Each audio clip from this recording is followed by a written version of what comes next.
In episode 2, we arrive at a flashback of a woman named Usagi struggling to climb a mountain. When it looks like she's about to fall to her death, her father saves her just in the nick of time. We cut back to the present while Usagi is still randomly on top of a building looking at the death show. Moments later, we return back to the boys. Arisu tries to see if any cars are working. He comes across a bag of rotten vegetables and is disgusted by the sight and smell of it. Anyways, they inspect multiple electronic devices, which none seem to work. Shota guesses that they may have been attacked by an electromagnetic pulse. However, it doesn't explain the smartphones that are used in the games. Later on, the group takes a break and we receive a quick backstory for Shibuki, who was sleeping with her boss when everyone disappeared, but lies about it, saying that she was at work when it happened. Through their discussions, they found out that for Shibuki, everyone disappeared 3 days ago, but for the boys, it was only just yesterday. Arisu mentions he found rotten vegetables, so the timeline is obviously different for everyone. This leads Shibuki to think time is different from the normal world. Arisu comes to the conclusion that there must be a game master who's designing these life and death challenges. Shota starts feeling the pain in his leg getting worse. Karube suggests to Arisu they play the next game together, even though they still have more time left before their visas expire. Karube adds that they might be able to meet more people and may even find a doctor, and maybe get a better handle of what the games are all about. Arisu figures he might be able to find the Game Master's signature and plot a strategy for beating the games. They decide to split up from the other two and head to play the next game. Projections start turning on in the city, signifying that the games are about to begin. We return to Usagi, who enters the building to find other participants waiting. Karube and Arisu also enter the building just in time to start the game. Karube tells Arisu not to offer help, especially to newbies, also known as me, who he feels will just slow them down. He also suggests following Shibuki's strategy of sacrificing people in order to survive. The difficulty of the game is the 5 of spades. A man named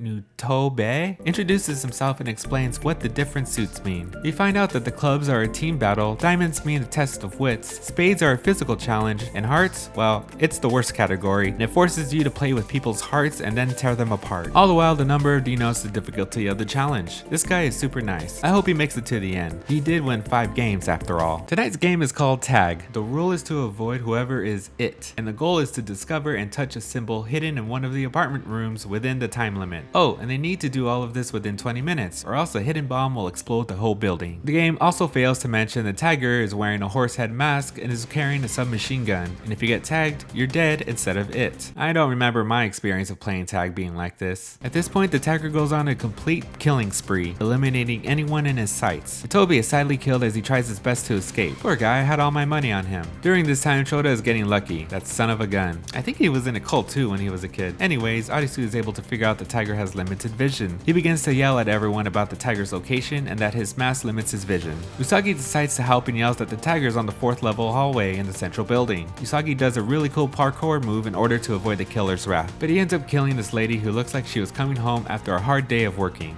Karube and Arisu run into a player named Aguni, who starts giving them orders. Karube is like, "What? Who are you?" Aguni tells Arisu to find the symbol while him, Karube, and some other player, who will probably die, will attempt to take out the gunner. Usagi arrives and tells Arisu it'd be better if they split up to look for the symbol. Karube and Aguni stay hidden while Aguni's accomplice serves as bait. However, Aguni lets him get killed in order to stage a surprise attack. As the killer is about to attack Karube, Aguni takes this opportunity to use the fire extinguisher to blind the attacker. The attacker then runs out of ammo, and Karube sees a chance to strike. Aguni comes rushing in and an epic battle begins. In the meantime, Arisu is still looking for the symbol. He's able to figure out which apartment room the symbol is in due to the attacker firing from a distance, even though the gun would be ineffective at such a long range. As Arisu heads to the room, he runs into a mysterious player with silver hair, who is also able to deduce where the symbol is. However, when they enter, they're attacked by another tagger who is hiding in the dark, and they end up getting separated. Arisu makes it into the room with the symbol, but it requires 2 people to push 2 separate buttons at the same time, which he shouts from a window. Usagi hears Arisu and starts making her way to the room. As Aguni fights one tagger and Arisu fights the other, Usagi makes her way to the room and is able to save Arisu. Both she and Arisu, with the help of the mysterious player's taser, are able to win the game with only 1 second remaining. The tagger in the room is revealed to be a woman wearing a collar that detonates once she loses the game. The same goes for the other tagger who was fighting Karube and Aguni. It seemed that the taggers had no choice in playing either. What the heck, this is only the 2nd episode? Karube finds a radio on Aguni's compatriot where he hears a voice on the channel who says the answer is in our hands now, and tells everyone to get back to the beach. The beach? Sounds like a good plan to me if I was involved in a deadly round of tag.